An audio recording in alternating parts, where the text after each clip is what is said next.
নমস্কার বন্ধুরা, আজকের কিন্তু এই ভিডিওতে আমি দেখাবো আপনারা কিভাবে বাড়িতে বসে আপনারা আপনাদের প্যান কার্ডটি আধার কার্ডের সাথে লিঙ্ক করবেন।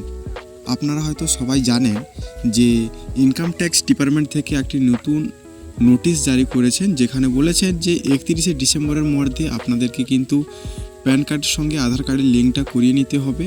না হলে আপনারা কিন্তু জানুয়ারি মাস থেকে আপনাদের ব্যাঙ্ক অ্যাকাউন্টের সাথে কোনো লেনদেন করতে পারবেন না। তো আপনারা এখন জানবেন কিভাবে যে আপনার প্যান কার্ডটি আধার কার্ডের সাথে লিঙ্ক আছে কি না, সেটা চেক করবেন কিভাবে। তো সেই প্রসেসটা আমি কিন্তু আজকে দেখাবো। তো চলো আমি ভিডিওটা শুরু করি। তো আমার এই ভিডিও ডেসক্রিপশানে আমি ইনকাম ট্যাক্স ডিপার্টমেন্টের ওয়েবসাইটটি, যে ওয়েবসাইটটিতে আমি কাজ করে দেখাবো আপনাদেরকে যে কীভাবে বাড়িতে বসে চেক করবেন, সেই ওয়েবসাইটের লিঙ্ক কিন্তু আমি আমার এই ভিডিও ডেসক্রিপশানে দিয়ে দেবো। সেখান থেকে আপনারা ডাইরেক্ট ক্লিক করে এই ওয়েবসাইটটিতে চলে আসবেন। ওয়েবসাইটটিতে আসার পরে আপনারা কিছুটা নিচের দিকে স্ক্রল করে যাবেন। এখানে দেখতে পাবেন যে লিঙ্ক আধার স্ট্যাটাস বলে, এই লিঙ্ক আধার স্ট্যাটাসে ক্লিক করবেন।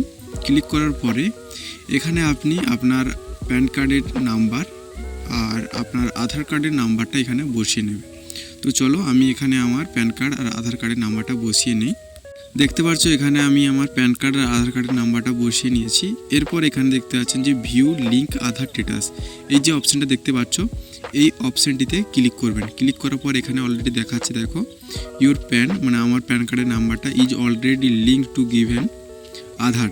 আমার প্যান কার্ডটি আধার কার্ডের সঙ্গে কিন্তু অলরেডি লিঙ্ক করানো আছে। যাদের লিঙ্ক করানো আছে তাদের কিন্তু এই রকমভাবে দেখাবে, আর যাদের লিঙ্ক করানো নেই আপনাদের কিন্তু এখানে অলরেডি দেখিয়ে দেবে যে আপনাদের লিঙ্ক করানো নেই।